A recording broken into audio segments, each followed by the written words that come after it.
आणि यानंतर बातमी रामदास आठवले यांच्या संदर्भातले रिपब्लिकन पक्षाचे अध्यक्ष रामदास आठवले यांनी डोनाल्ड ट्रम्प यांना शुभेच्छा दिलेल्या आहेत। अमेरिकेच्या राष्ट्राध्यक्षपदी निवड झाल्यानंतर आणि लवकरच ते अमेरिकेला जाऊन डोनाल्ड ट्रम्प यांची भेट घेणार आहेत। मुंबईतल्या पत्रकार परिषदेत रामदास आठवलेंनी ही माहिती दिली आहे।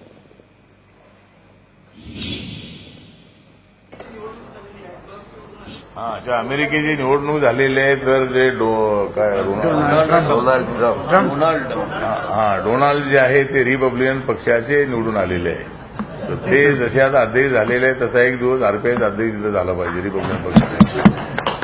तर मी त्यांचं रिपब्लिकन पार्टीच्या वतीनं मी अभिनंदन करतो की रिपब्लिकन पक्षाला त्या ठिकाणी अध्यक्षपद मिळालेलं आहे आणि मी लवकरच त्यांच्या भेटीसाठी अमेरिकेमध्ये जाणार आहे। वॉशिंग्टनला जाऊन त्यांची भेट घेणार आहे आणि मी बाबासाहेबांच्या रिपब्लिकन पक्षाच्या वतीनं आलेलो आहे आणि त्यांचं मी रिपब्लिकन पक्षाचा अध्यक्ष म्हणून मी पक्षाचा अध्यक्ष म्हणून मी अमेरिकेच्या राष्ट्राध्यक्षाचं मी स्वागत करणार आहे। एका महिन्याभरामध्ये मी त्या ठिकाणी जाणार आहे।